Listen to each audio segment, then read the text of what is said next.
नमस्कार, मैं हूं निम्मी सिन्हा। सुदर्शन न्यूज देख रहे हैं आप और वर्ल्ड वॉच में हम बात आज पाकिस्तान के खिलाफ हल्ला बोल की कर रहे हैं, जहां पर जम्मू कश्मीर के पहलगाम में हुए कायराना आतंकी हमले के बाद पूरे देश में गुस्से की लहर है। इस हमले के पीछे पाकिस्तान समर्थित आतंकियों का हाथ माना जा रहा है। इसी गंभीर घटनाक्रम के बाद प्रधानमंत्री मोदी की अध्यक्षता में बुधवार को कैबिनेट कमेटी ऑन सिक्योरिटी की आपात बैठक बुलाई गई। बैठक में पाकिस्तान को कड़ा सबक सिखाने के लिए भारत ने 5 बड़े फैसले लिए हैं और ग्राफिक्स के माध्यम से आपको बताएंगे कि सीसीएस बैठक में 5 सख्त फैसले लिए गए। पहला फैसला 1960 के सिंधु जल समझौते पर तत्काल प्रभाव से स्थगित किया गया। सार्क के तहत वीजा छूट रद्द कर दी गई। पाकिस्तानियों को 48 घंटे में भारत छोड़ना होगा। भारत भी इस्लामाबाद के अपने उच्चायोग से सलाहकारों को वापस बुलाएगा। अटारी बॉर्डर पोस्ट तुरंत बंद किया जाएगा। जो इस रास्ते आए थे उन्हें 1 मई से पहले लौटना होगा। नई दिल्ली पाकिस्तानी उच्चायोग में पदस्थ रक्षा सैन्य सलाहकारों को भारत छोड़ना होगा। और आइए अब ग्राफिक्स के माध्यम से जानते हैं कि क्या है सिंधु जल समझौता। दरअसल सिंधु जल समझौता 19 सितंबर 1960 को सिंधु जल समझौता पर हस्ताक्षर किया गया था। 6 नदियों पर सिंधु जल समझौता हुआ था। 80% पानी पाकिस्तान को जाता था, 20% पानी भारत के हिस्से में आता था। भारत को 3 पूर्वी नदियां ब्यास, रावी, सतलज का पानी आवंटित था। पाक को 3 पश्चिमी नदियां यानी कि सिंधु, चिनाब, झेलम का पानी आवंटित था। भारत 36 लाख एकड़ फीट पानी पश्चिमी नदियों से ले सकता है और इसी के साथ पहलगाम आतंकी हमले के बाद 1960 सिंधु जल समझौता स्थगित कर दिया गया है। इस सिंधु जल संधि समझौते का उद्देश्य था कि दोनों देशों में जल को लेकर कोई संघर्ष न हो और खेती करने में बाधा न आए। जहां भारत ने इस संधि का अब तक पूरी तरह पालन किया है, यहां तक कि युद्ध काल में भी इसका उल्लंघन नहीं किया, तो वहीं पाकिस्तान ने हमेशा आतंकवाद को समर्थन दिया।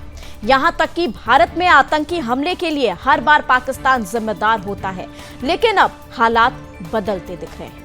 विशेषज्ञ मानते हैं कि इस संधि पर रोक से पाकिस्तान की कृषि व्यवस्था पर गहरा असर पड़ सकता है। आइए अब ग्राफिक्स की मदद से जानते हैं कि सिंधु जल समझौता स्थगित होने से पाकिस्तान पर आखिर इसका क्या असर होगा।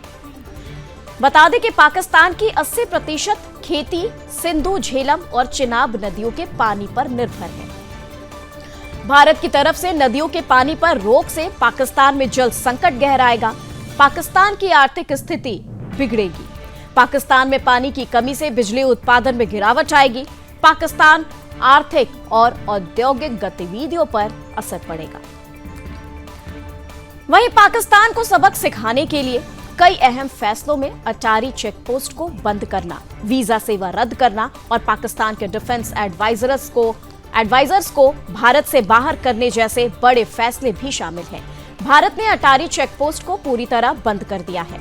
इससे पाकिस्तान के लोगों की आवाजाही पर पूरी तरह रोक लग गई है। इतना ही नहीं, भारत से पाकिस्तान को होने वाला छोटा मोटा सामान का निर्यात भी अब पूरी तरह ठप हो जाएगा। इससे पाकिस्तान के छोटे व्यापारियों को बड़ा आर्थिक झटका लगेगा। फिलहाल भारत में मौजूद पाकिस्तानी नागरिकों को 1 मई 2025 तक अटारी मार्ग में वापस लौटने की अनुमति दी गई है। इसके बाद इस रास्ते से भी उनकी वापसी संभव नहीं हो पाएगी। बता दें कि साल 2019 में जम्मू कश्मीर से अनुच्छेद 370 हटाए जाने के बाद से ही भारत और पाकिस्तान के बीच द्विपक्षीय व्यापार पूरी तरह बंद है। वर्तमान में यदि कोई व्यापार होता भी है तो वो किसी तीसरे देश के माध्यम से होता है। वहीं भारत ने पाकिस्तानियों के लिए सभी वीजा सेवाएं भी बंद कर दी है। इसके साथ ही सार्क वीजा छूट योजना को भी पाकिस्तानियों के लिए समाप्त कर दिया गया है। इस फैसले का उद्देश्य उन लोगों को रोकना है जो रिश्तेदार या धार्मिक यात्रा के नाम पर भारत में घुसपैठ करते हैं और आतंकी गतिविधियों को अंजाम देते हैं। वीजा सेवा बंद होने से अब आतंकियों के भारत आने का रास्ता पूरी तरह बंद हो जाएगा। वहीं भारत सरकार ने नई दिल्ली स्थित पाकिस्तानी हाई कमीशन में तैनात पाकिस्तानी मिलिट्री, नेवी और एयर एडवाइजर्स को अवांछित व्यक्ति घोषित कर दिया है। उन्हें भारत छोड़ने के लिए 1 सप्ताह का समय दिया गया है। इसके साथ ही भारत ने यह भी साफ कर दिया है कि 1 मई 2025 तक पाकिस्तान हाई कमीशन में तैनात कर्मचारियों की संख्या 55 से घटाकर 30 कर दी जाएगी।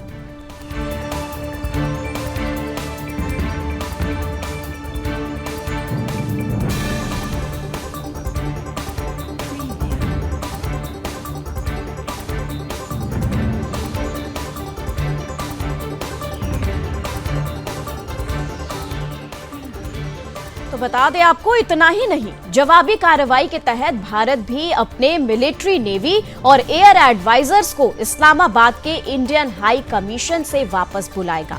इन पदों को अब निरस्त माना जाएगा। दोनों देशों के उच्चायोगों से 5-5 सपोर्ट स्टाफ को भी वापस बुलाया जाएगा। भारत ने आजादी के बाद से अब तक कभी भी नई दिल्ली में पाकिस्तानी दूतावास को पूरी तरह बंद नहीं किया, लेकिन इस बार हालात इतने गंभीर हैं कि कूटनीतिक रिश्तों को न्यूनतम स्तर तक सीमित किया जा रहा है।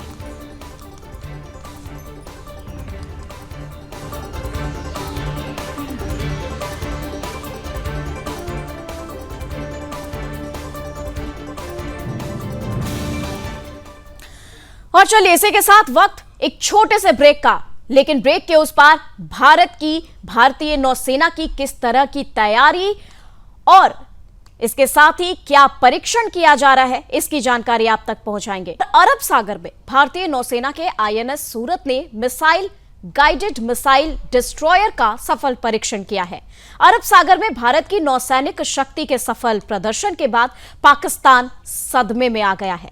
भारत की जवाबी कार्रवाई से पाकिस्तान को अब डर सताने लगा है, जिसके बाद पाकिस्तान ने अपनी नौसेना को हाई अलर्ट पर कर दिया है। बता दें कि पाकिस्तान ने अरब सागर में मिसाइल परीक्षण सहित एक बड़ा नौसैनिक अभ्यास शुरू कर दिया है। इसके तहत बीते बुधवार को एक नोटम जारी कर दिया गया है, जो 24 और 25 अप्रैल के लिए प्रभावी है। इस नोटम में उस क्षेत्र के निर्देशांक दिए गए हैं जहां पाकिस्तानी नौसेना लाइव फायर ड्रिल कर रही है।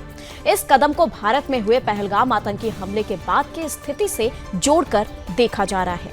पाकिस्तानी सेना ने अपनी वायु रक्षा को हाई अलर्ट पर रखा है और अवैक्स विमान लगातार भारतीय वायु सीमा की निगरानी कर रहे हैं। भारतीय सुरक्षा एजेंसियों ने हालांकि पाकिस्तान की इन सैन्य गतिविधियों को फिलहाल सामान्य ऑपरेशनल मूवमेंट बताया है, लेकिन एलओसी पर पाकिस्तानी सेना की हलचल बढ़ गई है। भारत पहले ही साफ कर चुका है कि पहलगाम हमले के दोषियों को कठोर सजा दी जाएगी और उनके प्रायोजकों को भी जवाबदेह ठहराया जाएगा। भारत की ओर से इस हमले की शुरुआती प्रतिक्रिया कूटनीतिक रही है। सबसे महत्वपूर्ण कदम के तहत भारत सरकार ने सिंधु जल संधि को तुरंत प्रभाव से स्थगित कर दिया है। अब यह संधि तभी बहाल होगी जब पाकिस्तान आतंकवाद को विश्वसनीय और अपरिवर्तनीय रूप से छोड़ने का प्रण लेगा। इसी के साथ इसके अलावा बता दें कि अटारी में एकीकृत चेक पोस्ट को बंद कर दिया गया है। पाकिस्तानी नागरिकों को SVE वीजा स्कीम के तहत यात्रा की अनुमति नहीं दी जाएगी। पहले से जारी SVE वीजा रद्द माने जाएंगे और भारत में मौजूद पाकिस्तानी नागरिकों को 48 घंटे में देश छोड़ने का निर्देश भी दिया गया है। नई दिल्ली के पाकिस्तानी उच्चायोग में तैनात सैन्य, नौसेना और वायु सलाहकारों को अवांछित व्यक्ति घोषित कर भारत ने उन्हें 7 दिन में देश छोड़ने को कहा है। इसके साथ ही भारत ने इस्लामाबाद से अपने समक्ष अधिकारियों को भी वापस बुलाने का निर्णय लिया है। 1 मई से दोनों देशों के उच्चायोगों की कुल स्टाफ संख्या घटाकर 30 कर दी जाएगी, जो पहले 55 थी। विदेश सचिव विक्रम मिश्री ने बीते बुधवार देर रात कैबिनेट कमेटी ऑन सिक्योरिटी की बैठक के बाद कहा है कि हमले के सीमा पार संबंध उजागर हो चुके हैं। भारत सभी विकल्पों को खुला रखते हुए अपराधियों को सजा दिलाने के लिए प्रतिबद्ध है। उन्होंने आगे कहा है कि जैसे तहव्वुर राणा के प्रत्यर्पण में भारत ने संकल्प दिखाया, वैसे ही भविष्य में भी आतंकियों और उनके समर्थकों के खिलाफ सख्त से सख्त कार्रवाई की जाएगी।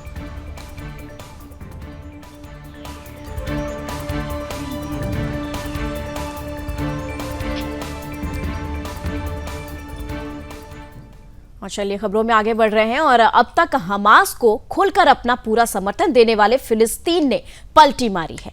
जी हां, गाजा पट्टी में जारी हिंसा और मानवता पर मंडराते खतरे के बीच फिलिस्तीन के राष्ट्रपति महमूद अब्बास का हमास को लेकर गुस्सा खुलकर सामने आया है।